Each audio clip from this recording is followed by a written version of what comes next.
Well, hello, this is Mr. O, and today we are going to do a project, a high school project. For my students, you might be beyond high school, you might be younger for high school, it all works. And we actually need a brown paper bag, scissors, and crayons to start this project. Eventually, we will need an iron. Now, I know you might thinking we're melting crayons. It's a little different, trust me.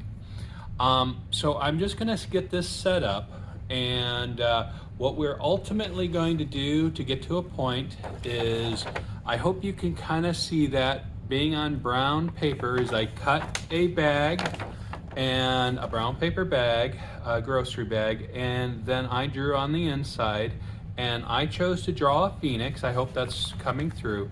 When I first did this project, this was one of my favorite high school projects, and I've never really gotten to teach it. So I figure out, not only will I teach it now, I'll teach it to everybody.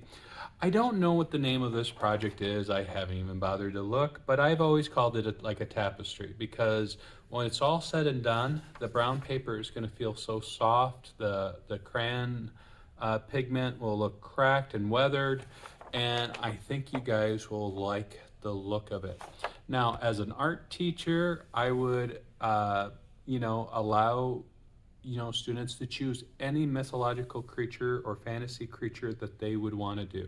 Why am I choosing that? Is because if you look at tapestries, a lot of tapestries always focused around mythological creatures, fantasy creatures, and I thought, and then we're also not limiting to any one culture. So it could be, Greek or Roman, it could be Indian or Chinese, whatever culture, whatever kind of mythical or fantasy creatures that we come up with, you as an individual can choose that for yourself. As you can see, this is what our ultimate aim is. You don't need me to teach you how to draw a phoenix, at least not right now. I won't even need the crayons right now. So I'm going to put those off to the side. Don't ask me why I have a bin of crayons like that. So I happen to have a grocery bag that had handles, and I just wanted to show you, that let's take a handle off, and you just rip it gently. Be careful not to, rip a hole through. If you do, it's not like the end of the world. I mean, the bag is still usable. Now, since this bag has a seam that goes down the middle, I'm going to open it up, and I'm just going to cut along the seam. Again, we don't need to worry about it being straight. What I learned from getting an example ready, it's just easier to cut the bottom off. I'm just going to go around, and I'm just going to cut the bottom off. Follow the line of the crease. I'm not going to worry about it. And there we go. It popped itself out. I don't want to, see if I can get in here.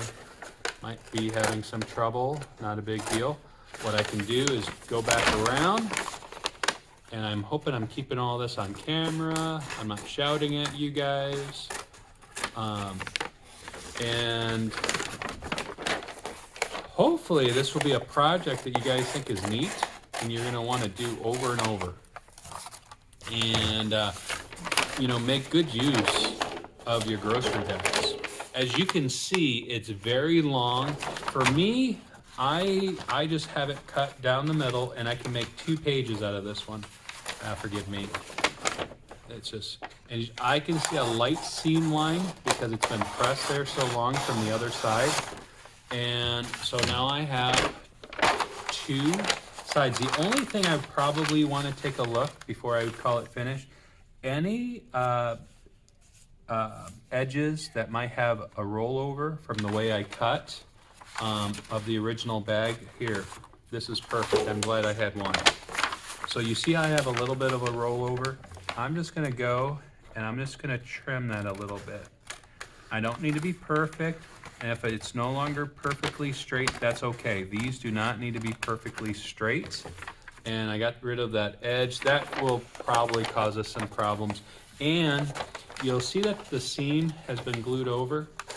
You can leave that. I would make that the top, I guess you could make it the bottom too, or you can cut that right off.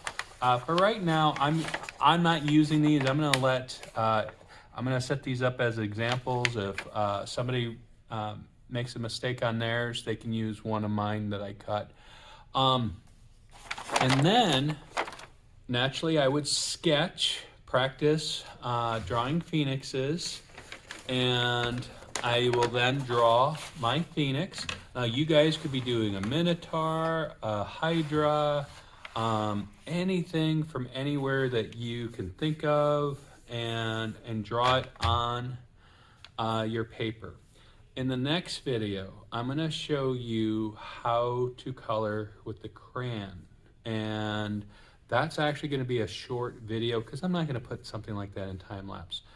So guys, I hope this will get you started. This is part 1, and more importantly, I cannot forget this. I'll do that in the next video because there's something very important that you should know.